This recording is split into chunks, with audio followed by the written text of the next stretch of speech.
All right, so I thought it was time for another case study, and in this case, we're going to be going over a property I've referred to a couple of times called the Lansing Duplex. So with that, we'll just go ahead and get started. I thought I would go over the full sort of life cycle, start to finish, talk about sort of key steps along the way, and try to paint a vision of what was happening during the time frame.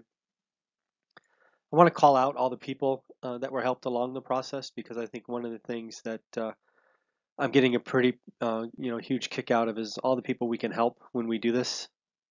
And then finally, just share with you some lessons learned, during this project. So the first thing is, this one's actually kind of funny because I actually identified it in late April while out to dinner with the wife from a Facebook post. An agent that I never worked with somehow, some lucky way showed up in my Facebook feed talking about an off-market listing and showing a picture of a boarded up duplex in a price point that was at least interesting. It wasn't what I wanted to pay, but it was at least interesting.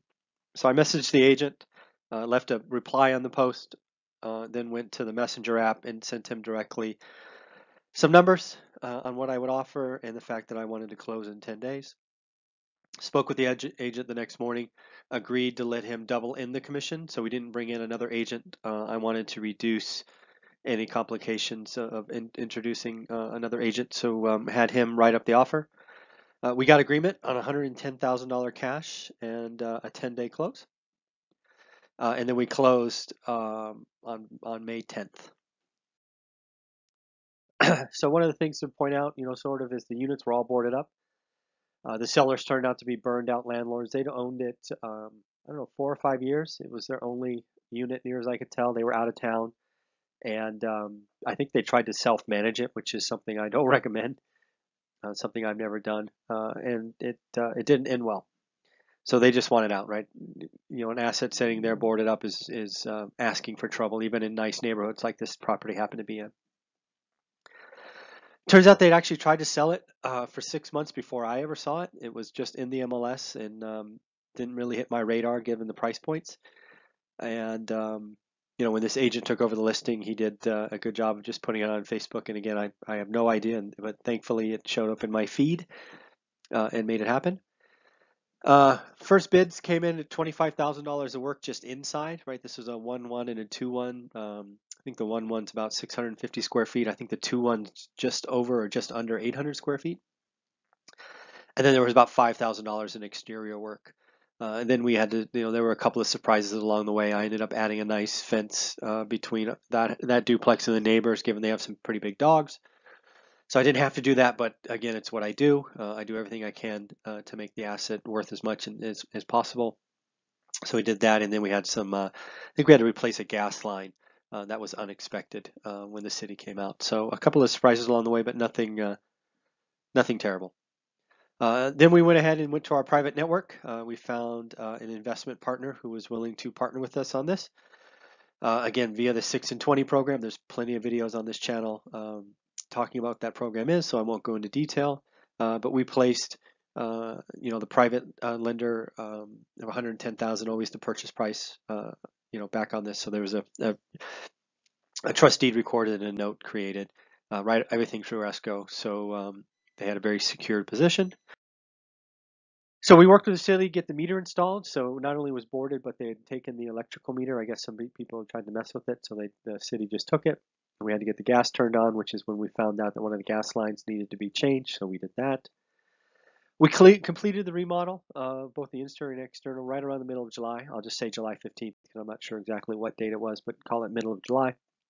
We had 2 tenants moved in August 1st, and they were paying combined total of $1,600 in rent. I think it was $700 for the one and $900 for the two. They happen to be Section 8 tenants, so the money shows up on time every time. Then we had escrow open. Again, I don't actually even bring this to my buyers until I have tenants approved and moved in. It's just I want to give them the easy to manage asset. So we waited for them to move in, and then we had a couple of people lined up for this, but the first one that raised their hands agreed to pay the $195 on August 15th. And then we closed in late September, so it's about a 6-week close, which is pretty normal. today. Some get done in 30 days, some actually take 60 days. So, nothing unusual there. So one thing to point out is my investment partner at the close got his 110,000 back. They also got $8,000 in profit because they were 20% of the profit.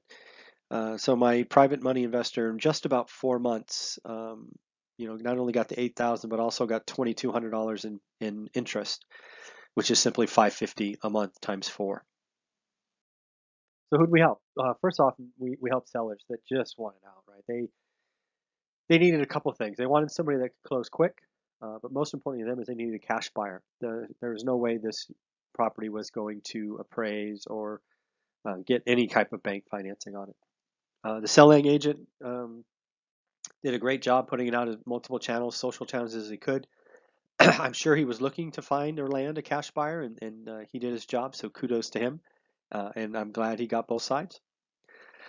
The neighborhood, right? This is a very good neighborhood. It's something that I would buy in all the time. But anytime you have a boarded up unit, it invites problems. So I'm sure the neighborhood it's much better off, having this be a productive asset for the neighborhood. The tenants that moved in, it's completely remodeled, new kitchen, new bathrooms, new floors, new paints. I mean, everything's brand new, so they're wildly happy, I'm sure.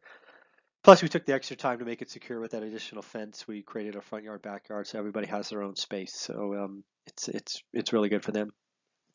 Investment partner received his annualized greater than 20%. I think I calculated it's over 25% in a later slide. But $110,000.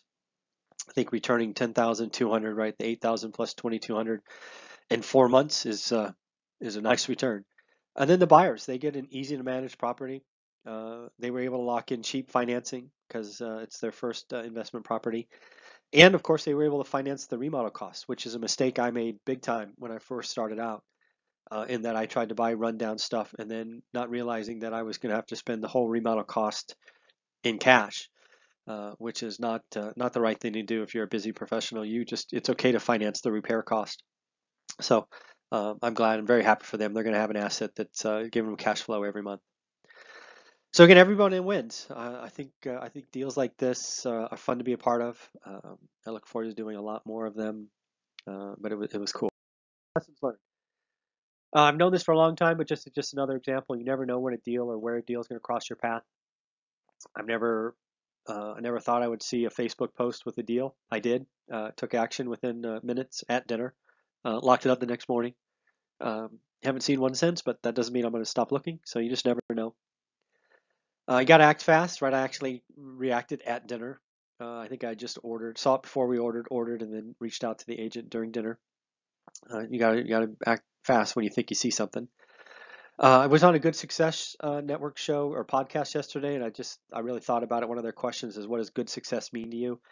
And I think that means taking a simple action that benefits lots of folks, and this is just an example of that.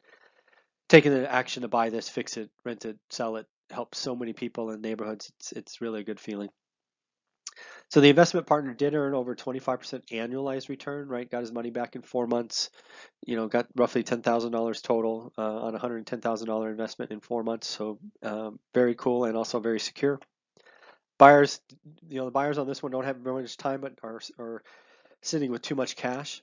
So they wanted to get a product that was easy to manage. They conservatively financed it, which means put a big down payment. And they're going to be able to hold this for a long term.